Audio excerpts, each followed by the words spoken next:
الشيطان الرجيم بسم الله الرحمن الرحيم الف لام ميم ذلك الكتاب لا ريب فيه هدى للمتقين الذين يؤمنون بالغيب ويقيمون الصلاة ومما رزقناهم ينفقون صدق الله العظيم۔ سورۃ البقرہ۔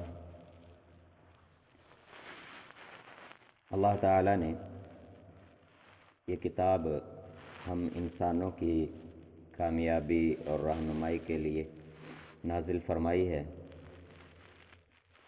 اور اس پر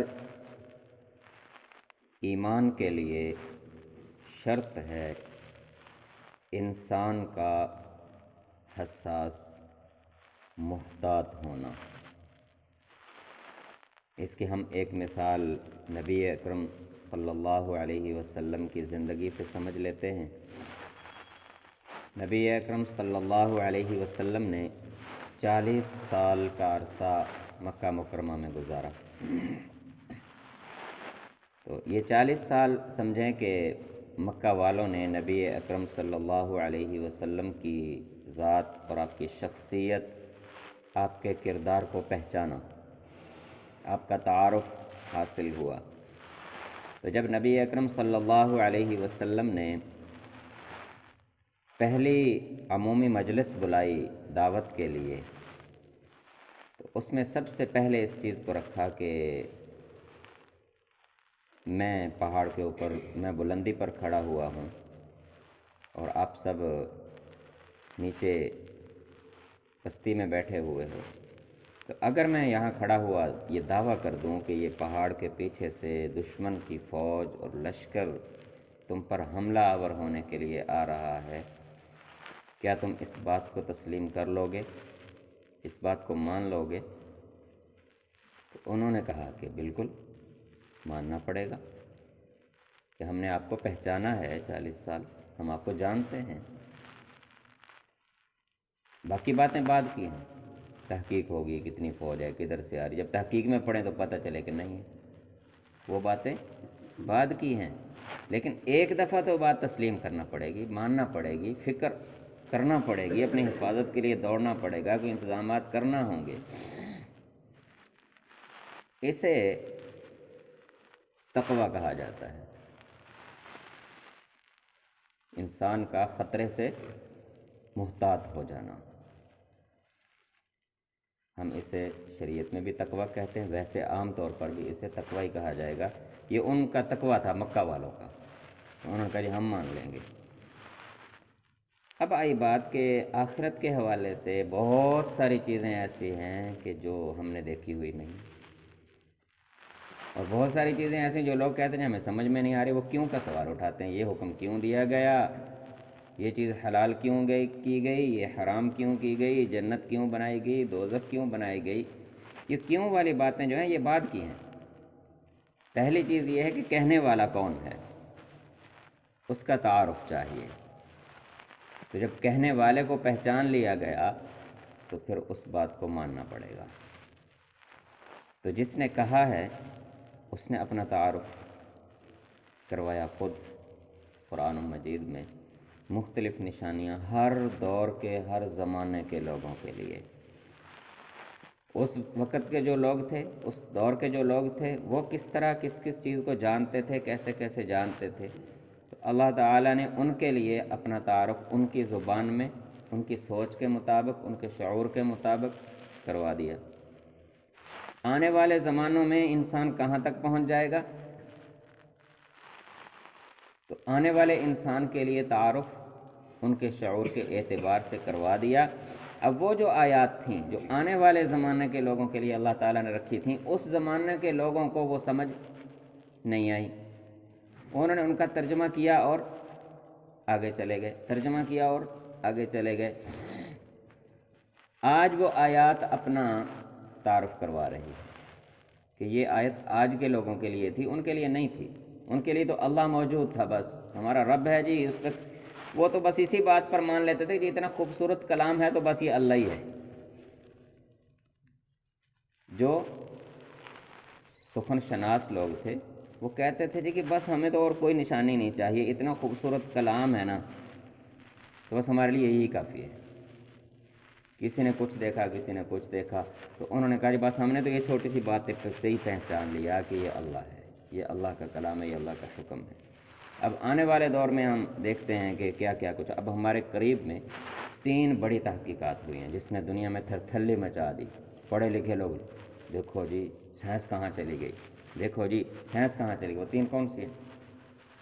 یہ جی ایک دھماکہ ہوا تو کائنات بنی، یہ پہلے اکٹھا تھا سب کچھ، تو ایک بگ بینگ ہوا، دھماکہ ہوا تو کائنات بن گئی۔ دیکھو جی سائنس نے بتا دیا۔ تو اللہ تعالیٰ نے 1400 سال پہلے یہ فرما دیا، اولم یر الذین کفروا ان السماوات والارض کانتا رتقا ففتقناہما، کیا یہ کافر یہ نہیں دیکھتے کہ یہ سماوات، آسمان کا جتنا اسپیس میں جو کچھ ہے یہ سب کچھ، اور یہ زمین، یہ ایک ہی چیز تھی، ایک مرکب تھا۔ ففتقناہما، ہم نے اس کو جدا جدا کیا۔ اللہ نے اسپیشل کافروں کے لیے کہا۔ اللہ کو پتا تھا کہ مسلمان تو ان کاموں میں پڑیں گے ہی نہیں، مسلمان ان کاموں میں پڑھیں گے ہی نہیں، کافر ہی پڑھیں گے۔ تو جب کافر پڑھیں گے وہ جا کے دیکھیں گے، وہ کہیں گے جی یہ تو یوں ہوا۔ اللہ تعالیٰ نے فرمایا کہ ہم نے تو جدا کیا۔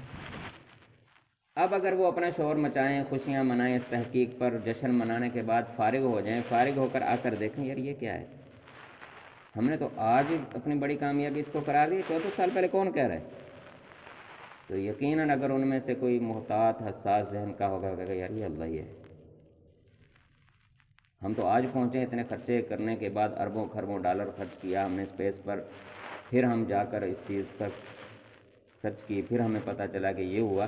تو 1400 سال پہلے جس نے کہہ دیا وہ اللہ کے علاوہ اور کوئی نہیں کہہ سکتا، ان کے لیے تو یہیں سے کافی ہو گئی بات، اگر وہ حساس اور محتاط ہوں تو، تقویٰ رکھنے والے ہوں، سمجھنے والے ہوں۔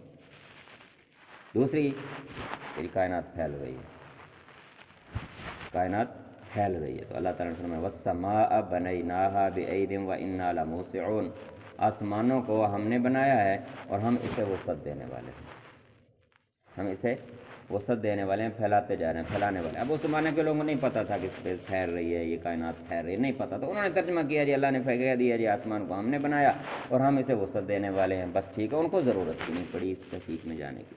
آج لوگوں نے تحقیق کی تو آج انہوں نے دعویٰ کر دیا جی کہ جی کائنات پھیل رہی، اور بڑے خوش ہوئے جی کہ یہ تحقیق تو اس سے پہلے کسی نے نہیں کیا۔ اب جشن منائے، خوشیاں منائیں، تو تھوڑا جب ٹھنڈے ہوں تو آ کر دیکھ لیں یار یہ کیا ہے، 14 سال پہلے کس نے کہہ دیا، سائنس تو آج پہنچی ہے یہاں پر، تو بس یار یہ اللہ ہی ہے اور کوئی نہیں ہے۔ تو اتنی سی بات سے اگر کوئی حساس ذہن والا ہوگا وہ پہچان لگے۔ اس طرح پانی سے زندگی کا معاملہ ہے کہ زندگی پانی سے پیدا ہوئی ہے، اللہ نے اسی وقت فرما دیا کہ ہم نے پانی سے، ہر زندہ چیز کو پانی سے پیدا کیا ہے۔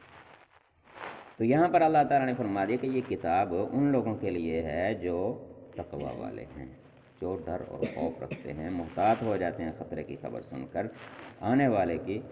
تو یہ کچھ عرصہ پہلے امریکہ میں ایک پروگرام ہوا، یہ کچھ لوگ سکالرز فارغ ہوئے، کچھ اسٹوڈنٹس سائنس کے، بڑی انہوں نے کامیابیاں حاصل کیں۔ تو ایک مسلمان بچی، اس میں اس نے بہت اچھے نمبرز لیے، بڑے اچھے اس کے کارکردگی تھی۔ تو یہ صحافی آگے انہوں نے سوال کیا آپ اتنے سائنس میں اتنا آگے نکل رہے ہو تو ابھی تک آپ مذہب کو مان رہی ہو؟ اب ان کا یہ عجیب سوال تھا کہ سائنس والے مذہب کو نہیں مانتے، ابھی تک آپ مذہب کو مان رہی ہو، اب کب تک یہ قیامت کا انتظار کرو گے، کب تک جنت اور دوزخ کا انتظار کرتے رہو گے، سائنس تو سامنے دیکھ رہی ہے سب کچھ۔ اس نے عجیب جواب دیا، اس نے کہا ہم اربوں روپے خرچ کر رہے ہیں اور ابھی تک ہمارے کتنے سائنسدان دنیا سے چلے گئے، کتنے ہم بھی چلے جائیں گے، کتنے چلے جائیں گے، ابھی تک کچھ نہیں ہوا ہے، نہیں کہ اسپیس میں شاید کوئی زندگی مل جائے، کوئی جگہ ایسی مل جائے جہاں ہم جا کر انسان کو آباد کریں۔ انتظار میں کتنے سائنسدان مر گئے، قبروں میں چلے گئے۔ تو انہوں نے انتظار کیا لیکن فائدہ نہیں ہوا۔ تو یہ بھی ایک حقیقت ہے، یہ بیان ہو رہی ہے تو میں بھی انتظار کر لوں، کیا حرج ہے، میں اس کے لیے تیاری کر لوں پہلے سے۔ اگر جنت نکل آئی تو میری لاٹری نکل آئے گی، نہ نکلی تو بس ٹھیک ہے، مر گئے تو ختم، افسوس کس چیز کا۔ اگر مر کے ختم ہونا ہے تو پھر تو افسوس ہی ختم ہو جائے گا نا، تو لیکن اگر نکل آئی تو پھر تو لاٹری نکل آئے گی۔ تو بس میں تو اس لیے قائم ہوں اس دین پر۔ تو انہوں نے کہا کہ یہ تو سائنسی جواب ہے، یہ جواب بھی سائنسی جواب ہے، لیکن یہ ہمارے لیے نہیں، یہ ان کے لیے ہے۔ ہمارے لیے تو یہ ہے کہ ہمارا اللہ ہے، ہمارے رسول ہے، ہمیں تو ویسے محبت ہے اپنے اللہ سے اور اپنے رسول سے۔ تو پھر اللہ نے فرمایا ذالک الکتاب لا ریب فیہ، یہ کتاب ہے جس میں شک کوئی نہیں، نقص کوئی نہیں، کمزوری کوئی نہیں، کمی کوئی نہیں، لیکن یہ ہدایت کن لوگوں کے لیے؟ ھدی للمتقین، یہ تقوی والوں کے لیے ہے، جو محتاط ہو جاتے ہیں خطرے کی خبر سن کر، جن کو کوئی خبر دی جائے تو وہ محتاط ہو جاتے ہیں، حساس ہیں۔